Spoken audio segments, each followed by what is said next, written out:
Gusto kong tulungan ang mga taong nanghihina, nawawalan ng pag-asa. Turuan sila kung paano maging matatag, malakas ang loob, matibay, at higit sa lahat, huwag silang susuko, lumaban sa buhay. Dahil gaya ko, na minsan ay nanghina din, pero pinalakas ako ng Panginoon at gusto kong magkaroon ng halaga sa buhay ko ang mga pangyayaring ito. At yun ay magiging mahalaga lang at meaningful kung may bahagi ito sa lahat ng tao. I am Cynthia De Dios, your Mrs. Queen of the World Philippines, Batangas City.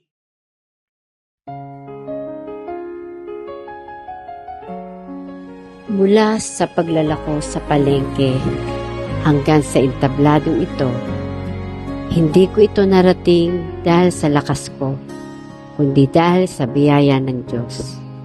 Dumaan ako sa kahirapan, panghihiya, pagod at luha.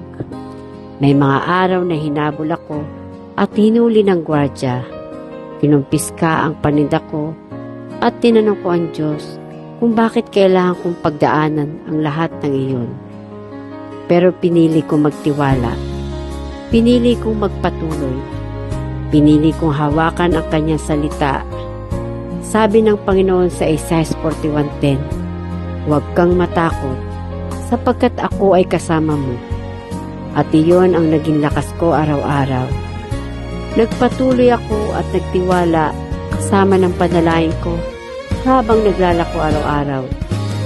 At Lord, hanguin mo po ako sa lugar na ito at tininig ng Diyos ang aking panalangin nang mapadaan sa wall ko ang Queen of the World pageant. Hindi ako perfecto. Hindi rin ako nakapagtapos ng pag-aaral at grade 6 lang ang aking natapos. Pero hindi niyo naging hadlang dahil dala ko ulit ang salita ng Diyos sa Philippians 4:13. I can do all things through Christ who strengthens me. At pinatunayan ng Diyos na hindi hadlang ang kakulangan kapag siya ang kasama mo. At dala ang pangako ng Diyos sa Deuteronomy 24, sapagkat ang Panginoon na inyong Diyos ang sasama sa inyong laban sa mga kaaway ninyo at pagtatagumpayin niya kayo. At mula sa palengke hanggang sa entabladong ito, ang kwento ko ay patunay na ang Diyos ay tapat. Ang koronang ito ay hindi lang simbolo ng kagandahan.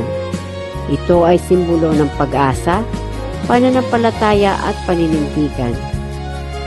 Ako ay narito hindi para itaas ang sarili ko, kundi para ipalala sa lahat na kaya mo rin. May Diyos kang kakampi at naniniwala ako na may purpose ang lahat.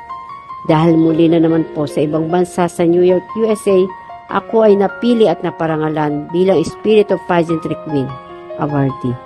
At ngayon po ay patuloy akong ginagamit ng Diyos upang maging instrumento sa lahat na ang tunay na reyna ay hindi lamang taglay ang kagandahan, galing at karunungan, kundi ang kagandahan ng kanyang puso at panampalataya sa Diyos, na lahat ay makakaya mo dahil ang Diyos ay kasama mo.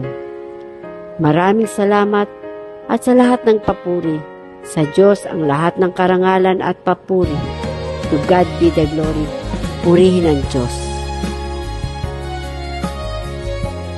I am Cynthia De Dios, Mrs. Queen of the World Philippines 2024.